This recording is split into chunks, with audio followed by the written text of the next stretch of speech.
there's Devin. Excellent. All right. And here comes Jenny. Perfect. Okay, we'll let Jenny just connect to audio and then we'll call to order.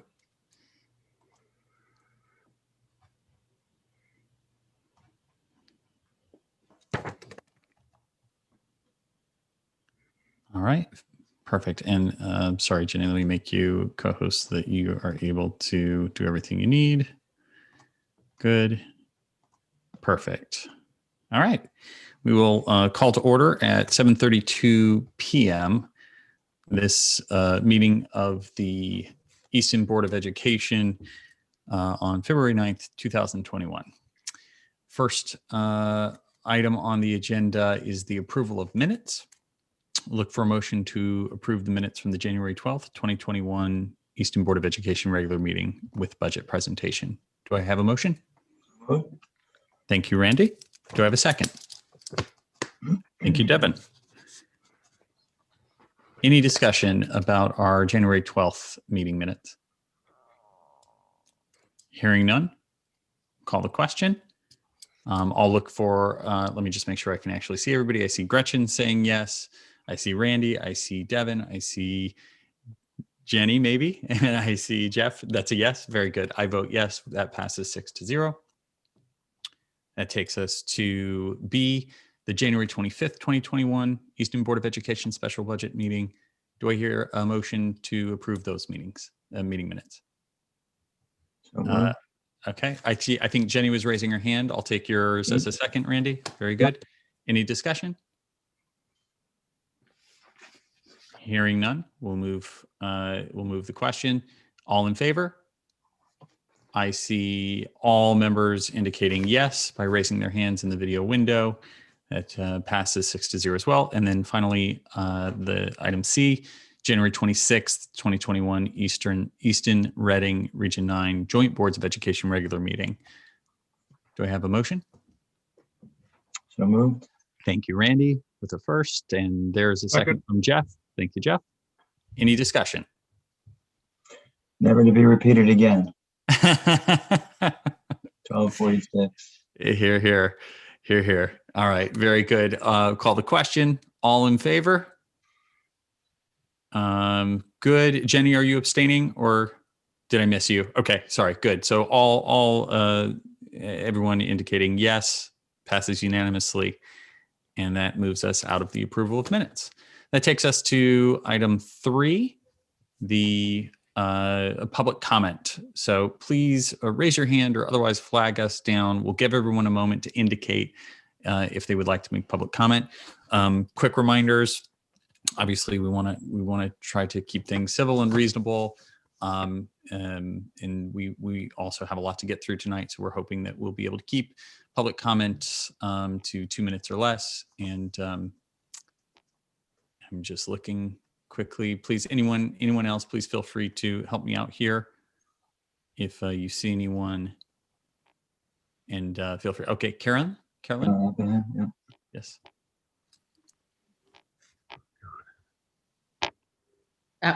Good evening, Carolyn Oppenheim, Hunting Ridge Road, Easton.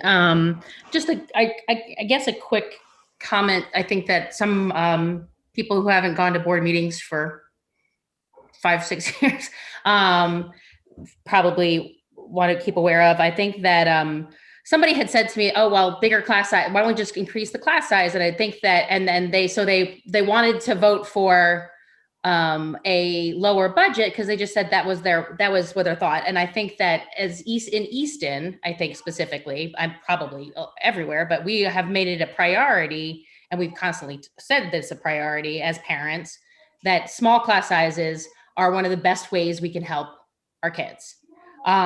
So it's not, I don't believe it to be helpful. Obviously, everybody's entitled to their opinion about lowering the budget, all this stuff, whatever. But the idea that we're going to increase class size as part of lowering the budget is probably not realistic because it's a priority for most of the parents that we speak to.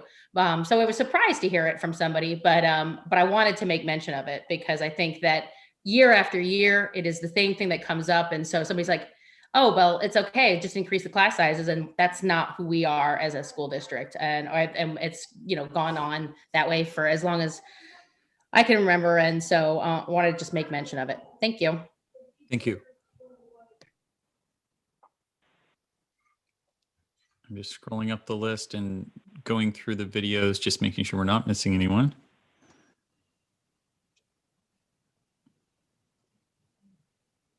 Okay. All right. Hearing none, we'll move on to board member comment. Yes, Devin. Thanks, John. I just wanted to, I guess I heard what Carolyn said and, just thinking about the budget because we're in that season and just the health crisis that we're in that has created a pretty significant education, I think, crisis, not for all of our kids, but there are definitely kids who are struggling. And I think as a community of learners, there's definitely going to be more pain than we are used to in terms of academic gains and like mental health, social, emotional health. And so I think given the crisis that we're in, the budget that we're looking at seems like a reasonable ask. And so just as we think about class size and we think about the needs in our community, I'm just grateful that the team is putting forth a request that seems balanced and reasonable. I know we're going to talk more about it on Thursday, but just wanted to note that I think it's a reasonable ask in the midst of a pandemic with kids missing, almost a year of school, to be prepared to fill those needs by holding class sizes, supporting teachers through PD, and making sure that we have the mental health workers in place to support our entire school community. Thank you, Devin. Any additional board member comment? Yes, Jenny. John, I prepared something. Would you just keep time on me? All right. And hit the gong if it goes on. I think board members are entitled. Well, I want to be very mindful of Sure. a full agenda. It's just the second instance of remote learning in lieu of a snow day raises concerns for me. I spoke briefly about it last night at the tri-board meeting and don't think I was as coherent and put together as I would have liked to have been. So with our more local school community, I wanted to put something into words.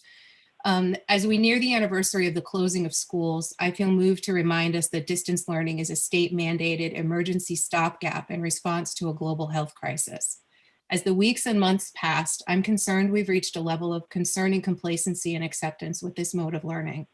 In fact, I think a more factual name for remote learning days is screen learning days, and would help to remind us what a stark contrast it is to best practice. Lest we forget that distance learning days mean children as young as 5 years old are sitting in front of computers when we make the call to hold school at home. My concerns about using screen learning days to mitigate school closings for bad weather go far beyond snowmen and hot cocoa. I'm thinking big picture and long term. I'm deeply concerned about the way that COVID has tangled home life, work, and school, and the strain it has placed on parent-child relationships. I speak more as a person and parent when I say that I'm passionate about preserving the integrity of the home as a safe haven, a place of rest, play, and relief, away from work and school, and where the role of child and parent is understood. Some adults choose to work from home and find a balance that works for them and their families, but pushing school into the homes of our students and asking our teachers to hold it in theirs, to me, is not the same. Distance learning was a crisis response and one that we always had the goal of moving out of. To see it used as a fallback for inclement weather is troubling to me. People's homes are not auxiliary extensions of Staples, Keller, and Barlow to be used at the district's discretion. Teachers' homes are not alternative classrooms for us to employ as it suits goals for the school calendar. I don't mean to be glib. I think there are big assumptions being made with any distance learning day is called. It assumes that parents are home and available to support their children through on-screen learning processes. It assumes that teachers are able to care for their own families while simultaneously conducting remote classes. It assumes that all kids will happily engage in remote learning without resistance and have a happy and productive day that earns them equal academic gains to being in school. It assumes that special service hours can be delivered effectively, and the list could go on. Again, I offer my own experience as a teacher with students who will still not turn on their cameras at home, and with a little girl who is frequently in tears, confused and upset by the frequent switching between learning modes. And I think it is worth exploring the impact it has on a teacher's workday. I offer my own experience that sudden changes in learning modes can result in long hours of preparation beyond the school day. We have bigger budget fish to fry this evening, but I do hope that we can engage in a hindsight discussion about snow days at a later date. That's all. Thank you very much. Thank you, Jenny. Any additional board member comment? Hearing none, I'll move to the report section. Item number 5. That would indicate that we're more than halfway through. Nobody's buying that? Okay. Item 5. First, hearing from Dr. Harrison. Good evening, everyone. Thanks for the opportunity. I will be brief, recognizing that even though we are halfway through, we have a disproportionate amount of things to cover on the backside of this agenda. So I want to be brief in my comments. Last night at the tri-board meeting, Mr. Parkin, the Reading chair, noted that yesterday was the first time in pushing a year that all of our ER9 students had the opportunity to learn in school in person, with Joel Barlow going back to full in person as of yesterday. And it was just a nice moment to recognize that progress that has been made. So we also noted yesterday, and I recognized it again today, that our health data is very promising right now. In Easton, we are at 26 cases per 100,000, which is the lowest that it's been since probably early November, I think, and it's even lower in Reading. So I'm happy to see that we are trending in the right direction, and just encourage all of our families and community members to continue to be vigilant about implementing all of the mitigation strategies that we have come to find have been very successful.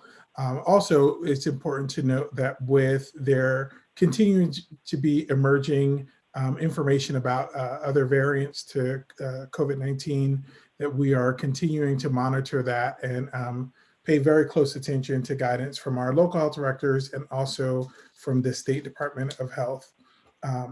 You heard a recent plea for some additional subs. We continue to encourage members of our community to support our schools if they have time available and are able to come and sub. This is a critical piece to not just opening our schools, but keeping them open as we are responding when necessary to any isolations or quarantines, and then also recognizing that beyond COVID-related absences, there are just the general absences that are often unplanned, and having a deeper bench of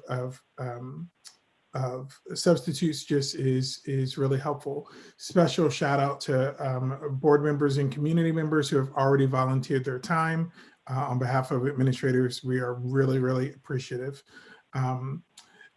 We recently heard information just related to vaccines. The governor announced, I think it was yesterday, that we are now moving into the phase of where we're opening it up, or the state is opening up vaccines to members of our communities that are 65 and older, which then puts our teachers and healthcare, our teachers sort of next in line.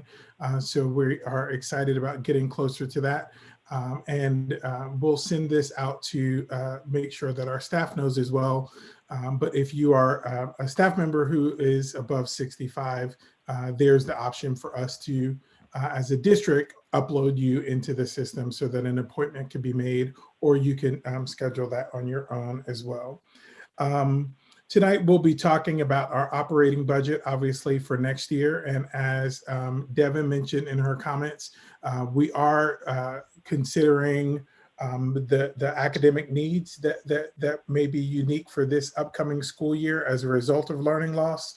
And I just want to note, as part of that discussion, it won't be a huge part of tonight's discussion, but the federal government has sent relief funds to states that have been will be dispersed to different districts. And this is really part of a recovery plan. You'll see that in the proposed operating budget for next year, we are primarily focused on sort of long-term solutions, this data that, or long-term approaches to teaching and learning and budgeting, this additional funds that would come from the feds is really about short-term interventions or things that could be put in place.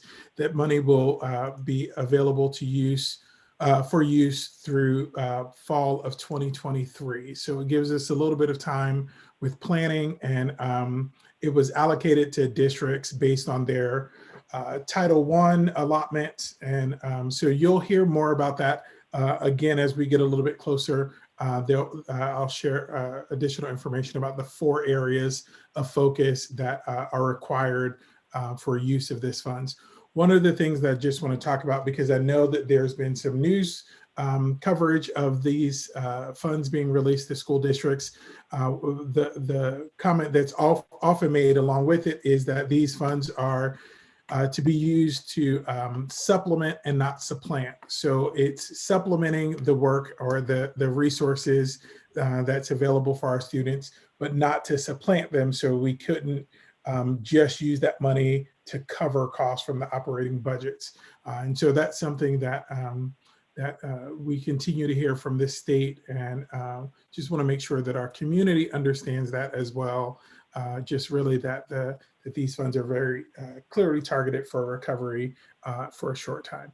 And looking forward to a full agenda tonight, and jumping into further discussions about the budget. And just before I hand the baton back over, just in response to Jenny's comments about snow days, I'd be happy to continue a discussion about how we want to move forward in using that time for that most appropriately. Thank you. Thank you, Dr. Harrison. Any questions for Dr. Harrison before we move on? Okay, Dr. Pearson-Ugal. Okay, Dr. Harrison was brief. I will be briefer.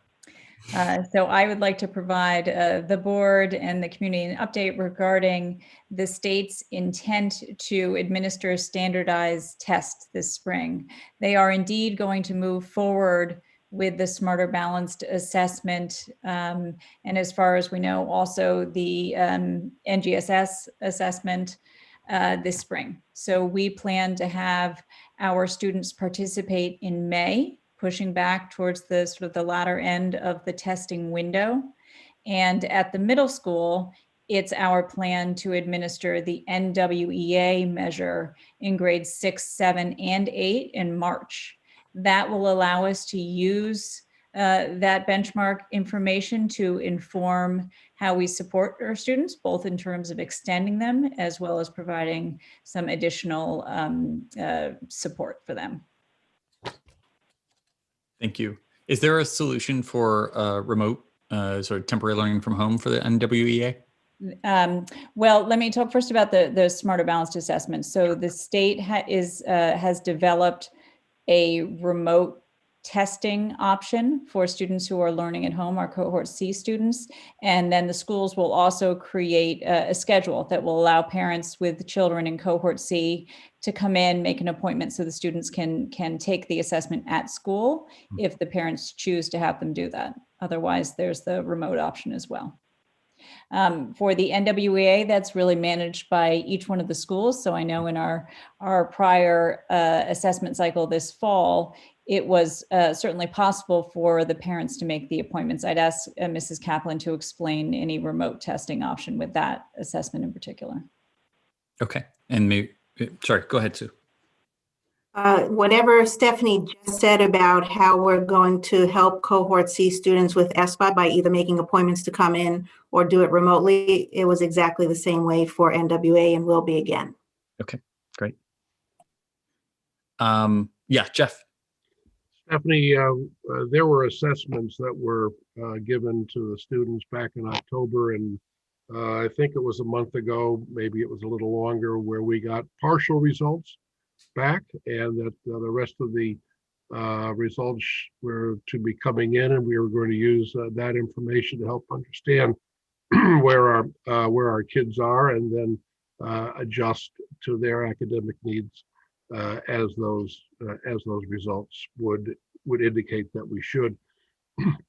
I don't think I've seen that. If it's been sent out, I apologize that I missed it. But can you give us any enlightenment on where we stand with all that?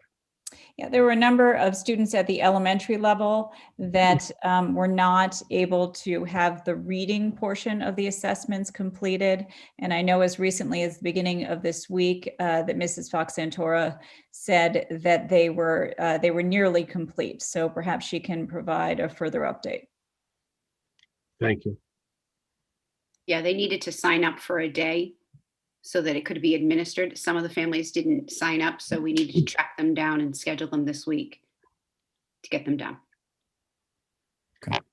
What can you tell us about the analysis that you put forth so far with the results that you do have? I actually haven't seen them. We have a meeting on Thursday and Friday to look at them. Well, hot diggity, we have a meeting with you guys on Thursday too. I can't wait. Thank you. All right. Very good. So I'll hope to hear a little bit more perhaps on Thursday night. Very good. All right. Any additional questions for Dr. Pearson-Ugal? Okay. Very good. That takes us to Mr. Zachary. Clarence? Good evening. First, I want to apologize. Two of our traditional reports we do not have. One is our new finance platform is working well, but its reporting system is not working well. And the budget subject, our budget subject object report comes out of that reporting system, and it's creating some wonky numbers. So to avoid confusion, we did not present that.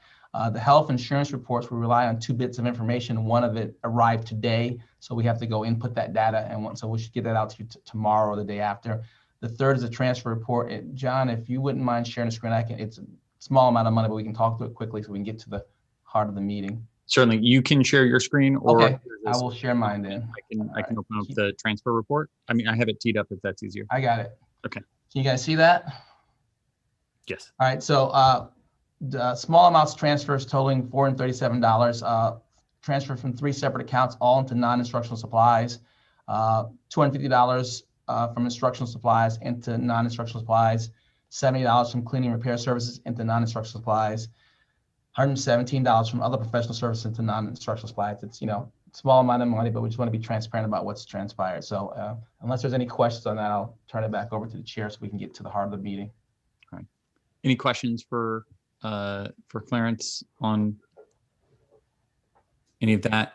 I will say Clarence has shared his screen as we're going through those reports, and it's very tough to sort of make transitions from one system to another. And, he was sort of asked to retrofit the jet engines on this thing as it was mid-flight coming into the cockpit. So, many nights he's still there in the office.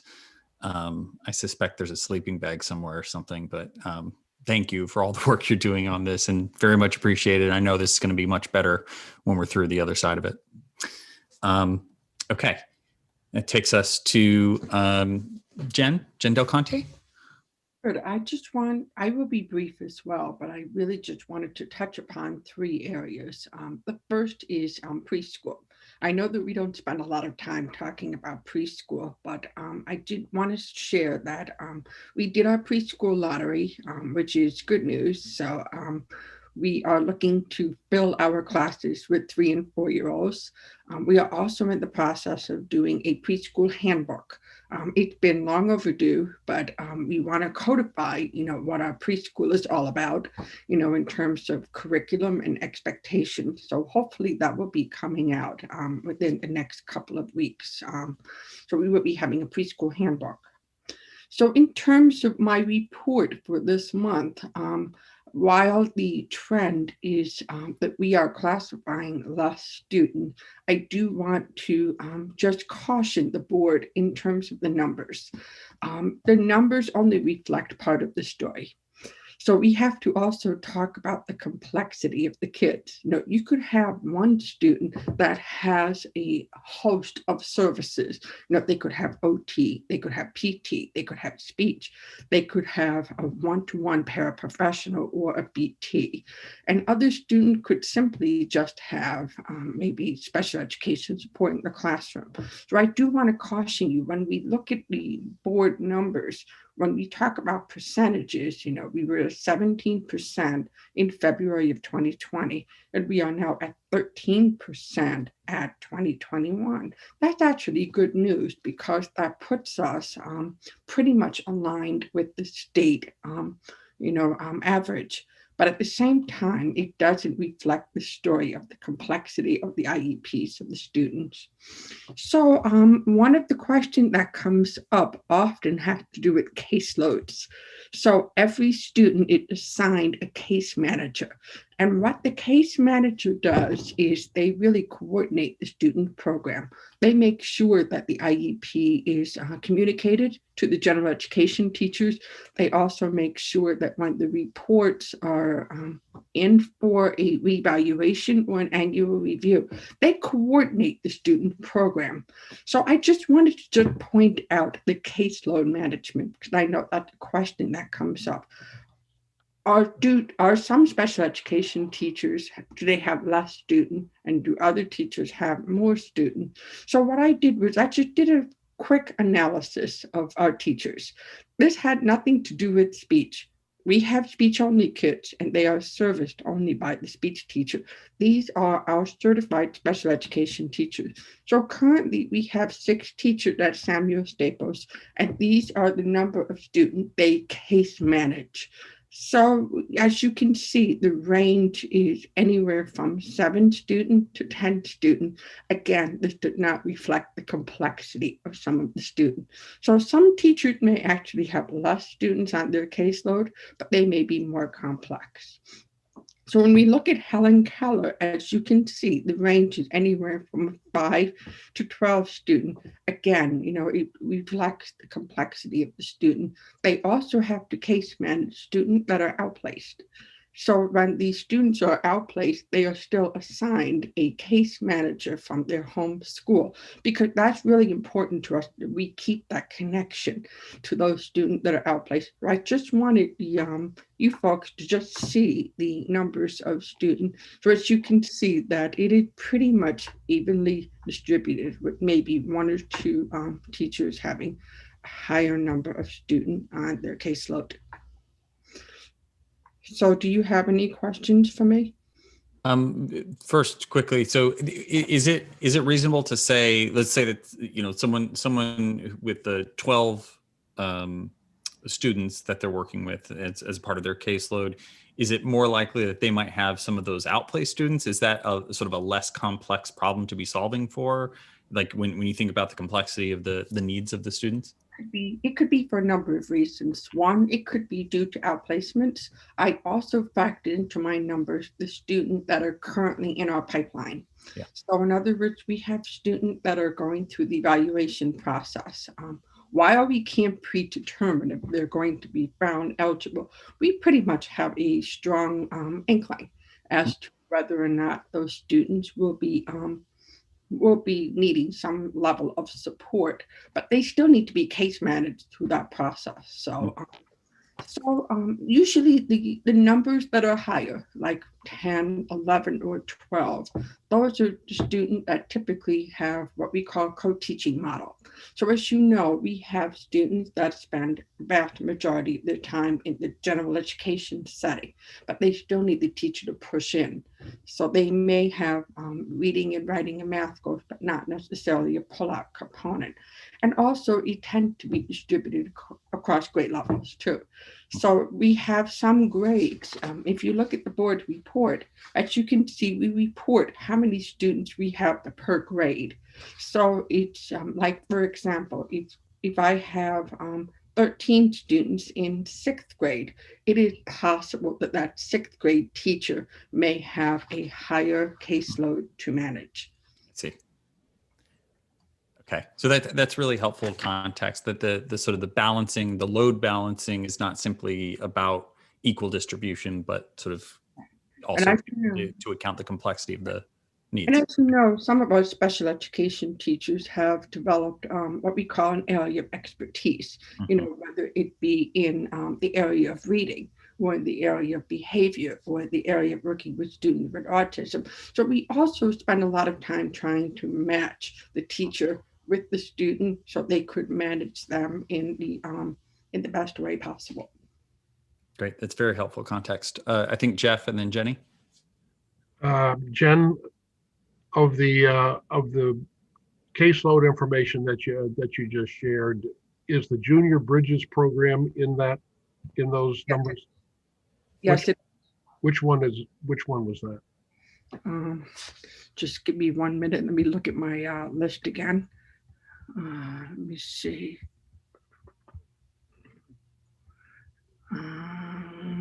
I believe it is 8. 8. So there's 8 in that program. And for our autistic kids that are in the basics program that have a one-to-one. Now the one-to-one is a paraprofessional, but are those numbers scattered amongst the caseload as well?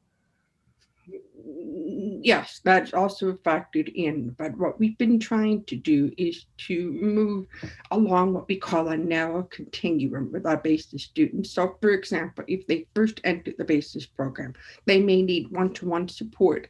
And then as they learn those skills, we've been trying to maybe have 1 BT to 2 basis students. So that's how we've been expanding the continuum. Okay, thank you. You're welcome. Jenny. Thanks, Jen. And I'm happy to hear about the preschool, the handbook. That sounds terrific. We're looking forward to seeing that when it comes through. I guess my question is more general about the caseloads. I know this may go a little bit counter to what you said about, oh, maybe it doesn't. It's really just about the teachers. I'm thinking back to, a couple of cycles ago when we had real concerns about morale with special education teachers and the sizes of the caseloads and teachers just really kind of breaking down and feeling like they wanted to do their jobs, but they just really couldn't reach kids because caseloads were so large. Do you feel like, I guess I just want to know how you think we're doing in terms of, the appropriate caseload per teacher, anecdotally, how do you think things are going with sort of like the faculty student ratio? Have we hit a good place with our coverage? I think the caseloads, as I shared with you, I think are appropriately distributed among the teachers, given their area of expertise. I didn't want to give the teachers names and the students, so that's why I kept it in a very general format. I'm very fortunate that the teachers in the special ed teachers in Easton are extremely dedicated to the student that they serve.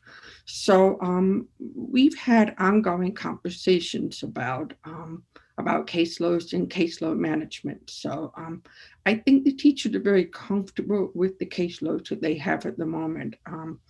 The greatest challenge that we have it really centers around supporting the students that are doing temporary learning from home, because we know that those students are not getting the same benefit as the students that are physically in front of us. So really that's where our concern comes from, is how do we make sure that those students continue to make meaningful progress when they're doing temporary learning from home. So that's really where the focus of our conversations have been. Thank you. You're welcome. Any additional questions or comments for Jen? Yeah, Jen, I've got one quick one for Jen. We also kind of compare ourselves to Durgay, rightly or wrongly. Jen, how would you say we compare? I know you mentioned the state earlier in your comments. You mean, how do we compare according to the state average, or how do we compare according to the other DRJ? I just want to make sure I understand. You gave us the state, I think, data there. I'm looking closer to Durgay. How do we compare in Durgay when you look at the metrics? Mm-hmm. I think we're pretty much comparable. I think 2 years ago, we were a little bit on the high side. I do think that we're pretty much more aligned with the other DRJ districts. One of the things that we've been really doing is partnering with the interventionist to make sure that we have exhausted all of the interventions before we consider a student with special education. So I know that I've been working very closely with Mrs. Fox Santor and with Mrs. Kaplan on making sure that we checked off all those boxes. And so I think that the students that are receiving special education are the students that require it, which I think is a very important distinction. Great. Any additional questions for Jen? Okay. Thank you very much. It takes us to Mrs. Fox Santora and Ms. Kaplan. I think we will start with Kim. Hi. I wanted to share a few things with you this evening. First, I wanted to draw your attention to the Board of Ed report. We welcomed 5 more students since we talked in January. We also have another kindergartner and a 5th grader beginning on Tuesday. I mentioned last month at our Board of Ed meeting that I had posted for a part-time math position and a reading position, and I filled those with actually 2 former Samuel Staples parents. So we're happy to have them, capable, intelligent, wonderful individuals who are glad to have. And now I posted a part-time kindergarten para position.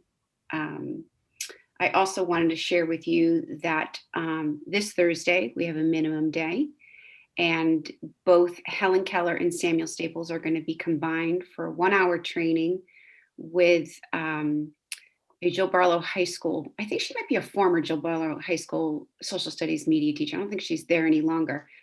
She works with CES in Trumbull.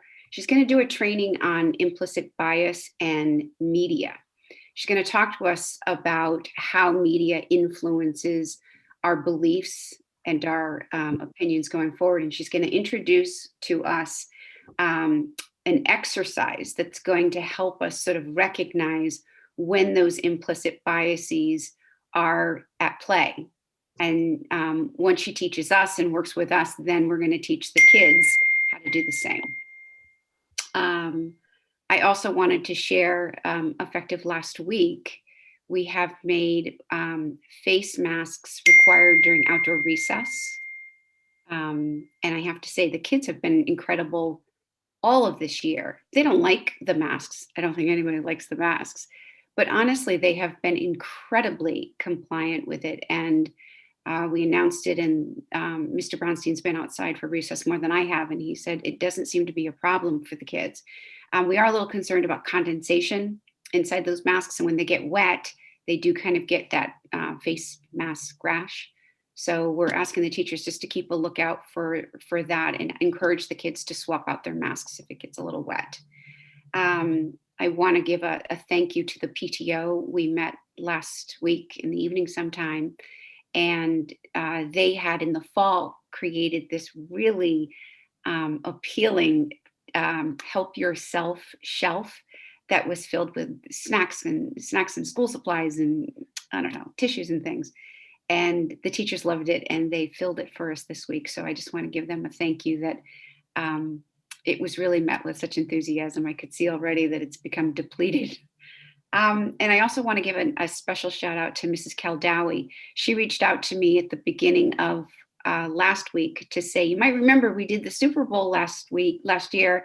The week of the Super Bowl, we collected non-perishable food items in our very own Super Bowl, and the kids had the opportunity to pick which box they wanted to place their non-perishable food item in. Would it be the Tampa Bay Bucks or the Kansas City Chiefs? And it was incredibly tight. The Bucks won the Super Bowl and the big game Super Bowl. And that's everything on my list. Do you have any questions for me? Anyone have any questions for Kim? Can we come on Thursday? That sounds really, we really would love to hear a follow-up, from the faculty and from you about that experience. That sounds terrific. Yeah.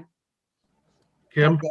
Yes, Jeff. When will you start the full court press to try to understand what our kindergarten numbers would be? I mean, I know it's too early now.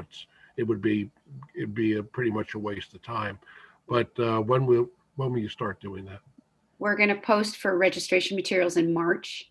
Right now, the latest number I have is 65. I think I shared with you last month 60. Yep. It's a negligible increase, but that's where we are. There are a couple of parents actually who were attending our former Board of Ed meeting and reached out to their own preschools and said, oh, I heard Mrs. Fox Santora talking about predicting incoming kindergartners, and a couple of them reached out to actually register or to at least let them know that their kids would be coming to kindergarten this fall. And that was helpful. Okay, great. Thank you. Randy? One quick one, John. Kim, the personnel moves, are those are all replacements? Yes. The math para, one of the math paras had relocated to Florida. The reading para was a staff member who was taking the entire leave off because of the virus. And the kindergarten para was a recent resignation. She got a school office position in another school in another town. Okay. Terrific. Thank you. Great.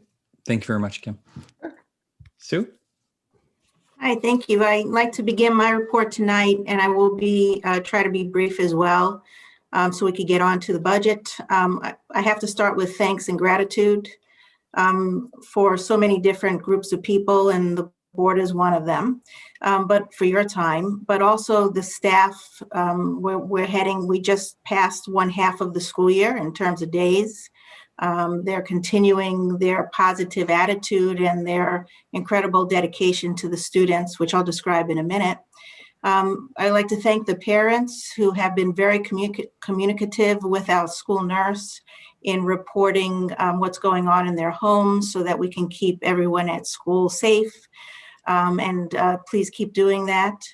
I want to thank the students. Middle school students have to get one of the biggest shout outs for staying with us and working so hard during this time. And we'll talk a little bit more about them as social beings. That's what makes them up.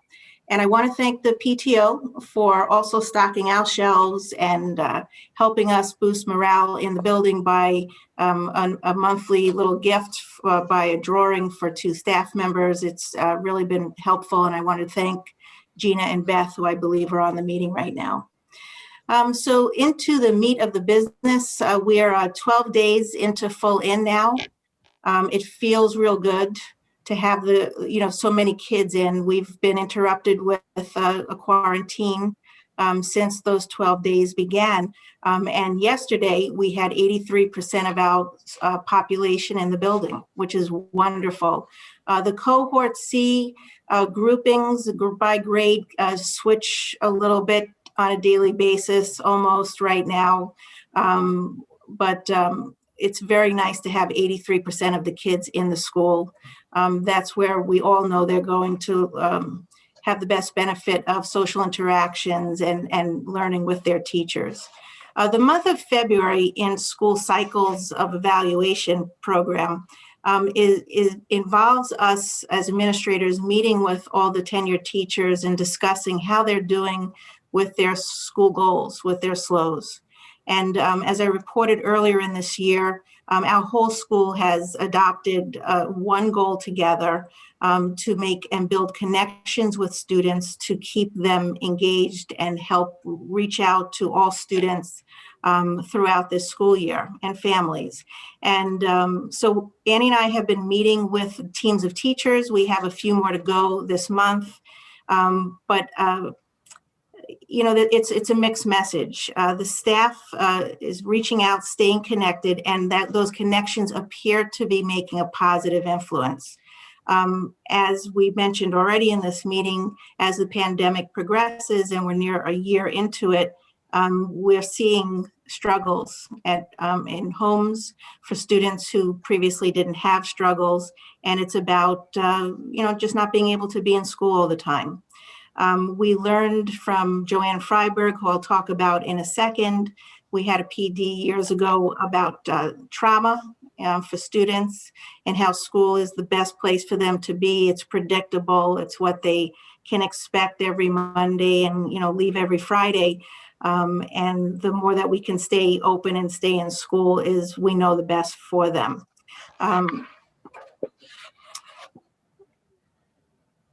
As I reported in a previous month, I think it was 2 months ago, middle school students are really good at hiding their feelings from parents and staff. We have, again, indicators that I shared earlier that are similar and a little bit growing of kids having difficulties. So we're seeing that too, especially for kids who get suddenly quarantined. We're expecting to be in and then had to stay home. That's a difficult situation for them. So we're seeing the impact of that. I call it the cumulative impact of exhaustion of the pandemic, just not being able to see their friends, and the reality of all of it has settled in very deeply. So we're working our best on these school goals, and I'm very, very proud of the efforts of the staff and keeping that up. It's difficult sometimes. Sometimes the SOSs out to families and to kids are one way. They're not giving back much, but we encourage parents, if you're listening, to have your children reach out and speak with their teachers, especially if they're cohort C and haven't seen them in a while. And finally, I'd like to just report on, we had a full day professional development, January 19th. And as Kim described, this Thursday, we're bringing both staff the same professional development, which is the same thing we did on January 19th. Kim and I collaborated on a grant and was able to bring in school climate consultants, again, Joanne Freiberg, who gave an overview for our staff of restorative practices, specific to also clues on how to help kids through all the different models of learning that we're going through this year. The restorative practices is a social relational model versus a behavioral model. We talked a lot, or we learned a lot from Joanne about different purposes of what we call circles for children, for academic research purposes, relationship building, interventions, and problem solving. So what we are continuing to do, I know at Keller, and I'm sure at Kim's building too, is creating the most positive community that we can to keep students engaged and doing okay. A final note about trying to keep it fun. We've introduced a number of PJ days and spirit wear at Keller, and it's very well received. Kids look real comfortable coming into PJs, with their PJs, and teachers as well on some of those Fridays. So that's what I have for you tonight, and I'd be happy to answer any questions if there are any. Thank you, Sue. Any questions for Sue?